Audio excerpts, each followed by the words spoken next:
अस्सलाम वालेकुम नाज़रीन किराम, सलामी टीवी इंडिया की अहम खबरों में आप सभी का इस्तकबाल है।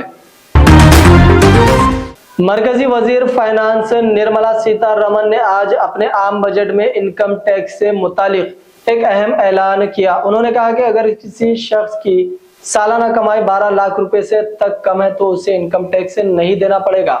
ये छूट नए टैक्स रजीम के तहत दी जाएगी, जिसका मकसद लोगों को ज़्यादा फ़ायदा पहुंचाना है। इसके अलावा सीतारमण ने सैलरी क्लास के लिए एक और अहम ऐलान किया। अब 75,000 रुपये तक का स्टैंडर्ड डिडक्शन टैक्स में कमी भी मिलेगा। इसका मतलब यह है कि अगर किसी शख्स की तनख्वाह 12,75,000 रुपये तक है तो इसे इनकम टैक्स से पूरी तरह छूट मिलेगी, यानी वो टैक्स नहीं देगा। वज़ीर फाइनेंस ने मज़ीद कहा कि दूध और मछली के किसानों के लिए कर्ज की हद बढ़ा दी जाएगी ताकि वो अपने काम को मज़ीद बेहतर तरीके से कर सके। इसके साथ ही छोटे और दरमियानी दर्जे के कारोबारों MSME के लिए भी क्रेडिट कर्ज की सहूलत को बढ़ा दिया जाएगा ताकि उन्हें अपने कारोबार को बढ़ाने में मदद मिल सके। एक और अहम ऐलान ये था कि बुज़ुर्ग शहरियों के लिए टैक्स की छूट की हद को दुगना कर दिया जाएगा, यानी बुज़ुर्गों को ज़्यादा फ़ायदा मिलेगा। निर्मला सीतारमण ने कहा कि हिंदुस्तान दुनिया के सबसे तेज़ी से बढ़ती हुई माशियत है और हुकूमत की ये कोशिश है कि आवाम को ज़्यादा से ज़्यादा फ़ायदा पहुंचाया जाए। I am now happy to announce that there will be no income tax payable up to income of 12 lakh rupees.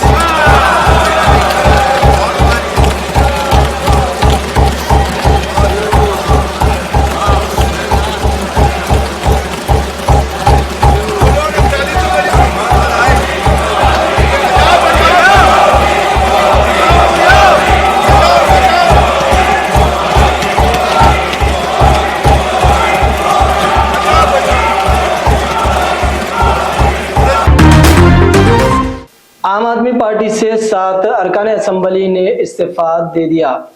Delhi assembly इंतखाबात से पहले आम आदमी पार्टी को एक नहीं दो नहीं बल्कि 5 झटके लगे। सबसे पहले महरौली के MLA नरेश यादव ने इस्तीफा दिया। उसके बाद चंद घंटों के बाद जनकपुरी के MLA राजेश ऋषि ने पार्टी छोड़ दी।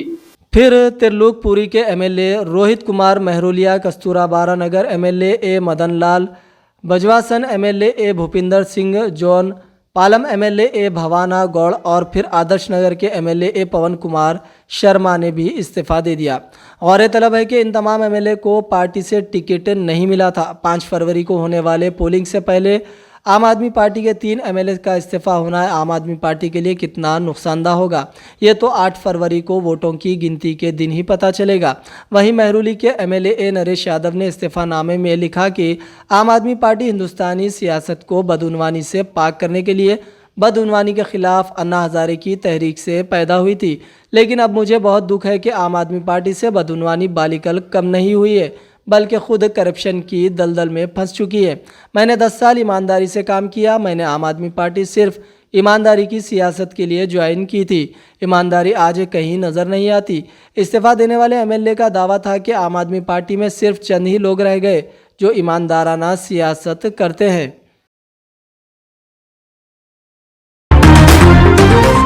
BRS के सरबराह व साबिका चीफ मिनिस्टर के चंद्रशेखर राव ने कांग्रेस हुकूमत पर शदीद तनकीद की और कहा कि रेवंत रेड्डी का 1 साल दौरे हुकूमत मायूस कुन रहा। समाज का कोई भी तबका हुकूमत की कारकर्दगी से मुतमईन नहीं है।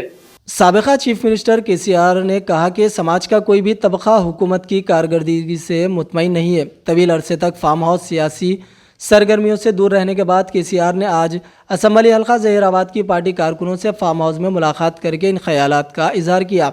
KCR ने एक सनसनीखेज रिमार्क करते हुए कहा कि मेरा मारा पानी भी नहीं मांगता। उन्होंने कहा कि असम्बली इंतखाबात में मैंने अवाम से बार बार कहा था कि शादी मुबारक और कल्याणम लक्ष्मी स्कीम में 1 तोला सोना बतौर तोहफा देना मुमकिन नहीं है, और साथ ही ये भी कहा था कि कांग्रेस पार्टी इख्तिदार में आते ही तो शहर हैदराबाद का अमन व अमान ख़तरे में पड़ जाएगा और रियासत में लॉ एंड ऑर्डर के मसाइल पैदा होंगे। रईतु बंधु स्कीम ख़त्म कर दी जाएगी, लेकिन आवाम ने मेरी बातों पर तवज्जो नहीं दी, जिसका उन्हें आज खामियाजा भुगतना पड़ रहा है। मैंने 1 साल तक कांग्रेस हुकूमत का काम करने की मुकम्मल आज़ादी दी, लेकिन हुकूमत आवाम से किए गए कोई भी वादा पूरा करने में नाकाम रही। हुकूमत के खिलाफ बगावत करने का अब वक्त आ चुका है। तेलंगाना की ताकत क्या है, कांग्रेस को बताना जरूरी है। गर्दन मरोड़कर वादों को पूरा कराना। कांग्रेस ने सोशल मीडिया पर पोल रखा था जिसमें अवाम का रद्देअमल देखकर बौखलाहट का शिकार हो गए। लोग बीआरएस हुकूमत को बड़ी शिद्दत से याद कर रहे हैं। हम लोग किधर मुस्लिम सोदर लगते साहब सोच तबाह हो गया, इफलासी मुफलासी बहन से क्या दबे होगा। तुम्हारे क्या हुआ बहन, तुम्हारे क्या हुआ? तुम हैदराबाद में तुम लोग बैठे, मेरा कारोबार है साहब, मेरा छोटा मोटा कारोबार है, होटल भी है, 70% गिर गया। हर कोई पूछ रहे, हर कोई केसीआर को याद कर रहे सामान వాళ్ళు మాట్లాడుతున్నారు। ఎక్కడ ప్రతి ఒక్కరు భూముల ధరలు పోయినాయి, మందు పోయినాయి, మసాలు అన్ని పోయినాయి। ఎంత మంచిగా 4 ఎకరాల రైతు నేను 4 కోట్ల ఆసామని అనుకుంటుండే, అంత ధీమా ఉంది, ఎంత బాగుంటే హైదరాబాద్ నుంచి అడిగితే కూడా వచ్చి మనం ఇయ్యకపోతే భూములు డిమాండ్ పెరగానే అంత బ్రహ్మాండంగా మారుమూల ప్రాంతంలో కూడా 40 లక్షలు 50 లక్షలు ఎకరానికి ఉండే, అటువంటిది సగానికి సగం పడిపోయి మొత్తం నాశనం చేశారు। వీళ్ళు ఇట్లే వదిలిపెడితే ఇంకింత నాశనం అవుతుంది। కాబట్టి మనం కొట్లాడాల్సిందే। నేను ఇంకొక మాట మీకు చెప్తా, ఎలక్షన్లలో నేను మస్తుగా చూసిన 50 ఏళ్లలో పార్టీలు గెలితే ఓడితాయి, ఇంత మాయలు ఏడాది లోపలనే కాంగ్రెస్ పార్టీ దొరికితే కొడతామని అంత గొప్పగా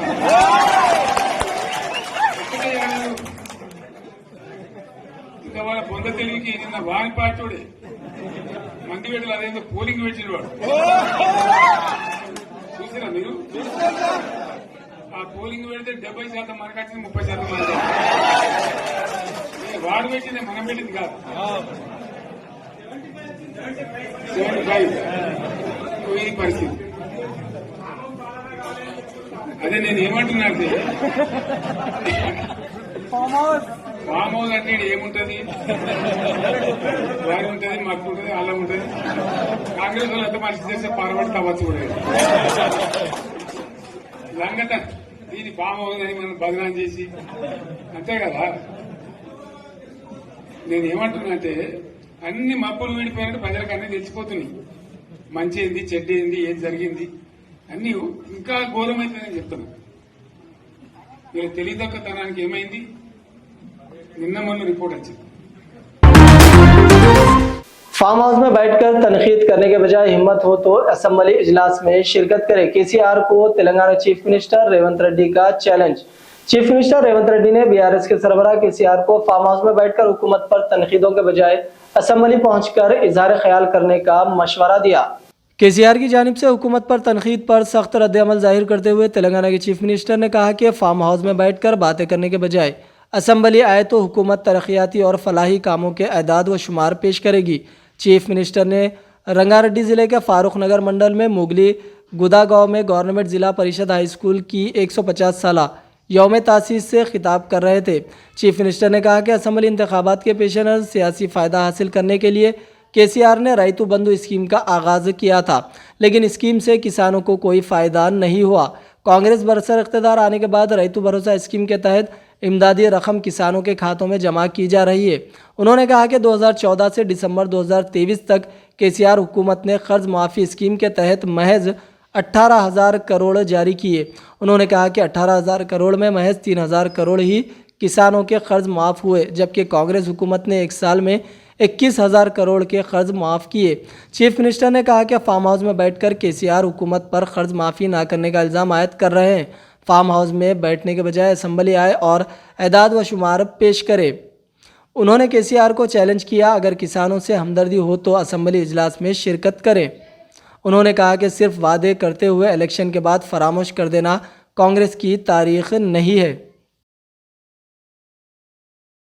చర్చ చేద్దాం, ఆయన కొడతానంట, బలంగా కొడతాడంట, సరిగ్గా నిలబడేది నేర్చుకొని ఆయన కట్టె లేకుండా నీ పరిస్థితి ఎట్లుందో తెలంగాణ సమాజానికి తెలియదా?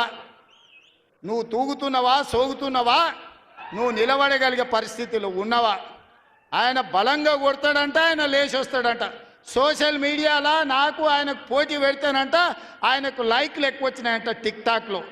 10 ఏళ్ళు ముఖ్యమంత్రి చేసినోడు, కేంద్ర మంత్రి చేసినోడు ఇవాళ టిక్ టాక్లో కేసీఆర్కు రేవంత్ రెడ్డికి పోటీ పెడితే ఆయనకు లైక్లు ఎక్కువ వచ్చినాయంటే నాకు తక్కువ వచ్చినాయంటే ఇవాళ వాళ్ళ కార్యకర్తలతో మాట్లాడుతున్నాను. నేను అడగదలుచుకున్నా, ఆ మధ్యలో బాలీవుడ్లో కూడా సల్మాన్ ఖాన్కు రాఖీ సావంత్కు కూడా టిక్ టాక్లో పెడితే రాఖీ సావంత్కి ఎక్కువ లైకులు వచ్చినాయి. అంత మాత్రాన ఆమె సల్మాన్ ఖాన్ కంటే గొప్ప నటుడు నటురాలు అనేవారని అనుకుంటారా? ఇవాళ చివరికి ప్రజలు తిరస్కరించి ప్రజలు డిపాజిట్లు జప్తు చేస్తే ముఖం జల్లక ఫామ్ హౌస్లో వండుకున్న చంద్రశేఖరరావు సోషల్ మీడియా టిక్ టాక్లో నాకు లైక్లు వచ్చినాయని చెప్పుకునే పరిస్థితికి వచ్చిందంటే ఆయన మానసిక పరిస్థితి ఎట్లుందో తెలంగాణ సమాజం అర్థం చేసుకుంటుంది. పెద్ద మనిషి ఆయన వయసులో, నేనేం కాదంటలేను. ఆయన పిల్లలు యమకింకర్లాగా తయారై ఊరి మీద పడి మేస్తున్నారు.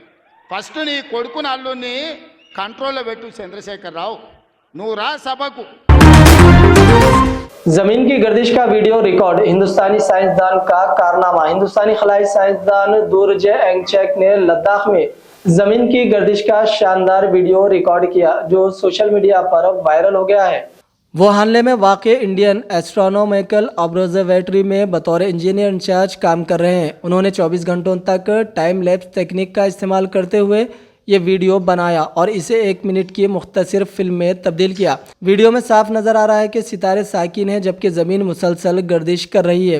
आंगचेक ने बताया कि ये वीडियो बनाना काफ़ी मुश्किल था क्योंकि शदीद सर्दी की वजह से कई बार बैटरियां ख़राब हो गई और टाइमर भी काम नहीं कर रहा था। लेकिन चूँकि उन्हें तलबा के लिए ज़मीन की गर्दिश को आसमानी से समझने के लिए एक तालीमी वीडियो बनाने की दरख्वास्त मिली थी, इसलिए वो तमाम रुकावटों के बावजूद अपने काम को मुकम्मल करने में कामयाब हो गए।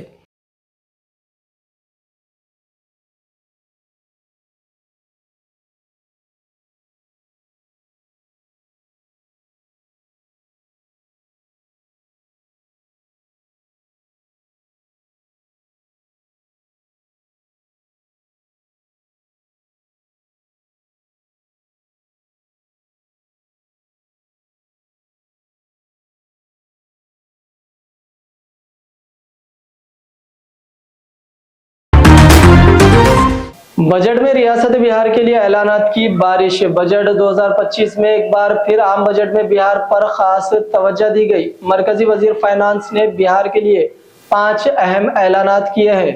मरकजी वजीर फाइनेंस ने बिहार के लिए 5 अहम ऐलानात किए हैं। इनमें मखाना बोर्ड बनाने से लेकर पटना एयरपोर्ट को मज़ीद तरक्की देने तक के कई इक़दामात शामिल है, जिनसे बिहार को बराह रास्त फ़ायदा होने वाला है। निर्मला सीतारमन ने बिहार के लिए 5 अहम ऐलान किए। पहला, national institute of food technology का क़याम। दूसरा, किसानों के लिए मखाना बोर्ड का क़याम। तीसरा, पटना IIT के लिए इंफ्रास्ट्रक्चर की बेहतरी। चौथा, पटना एयरपोर्ट को मज़ीद वसीयत दी जाएगी। पाँचवा, मिथिलांचल की तरक्की को तरजीह दी जाएगी।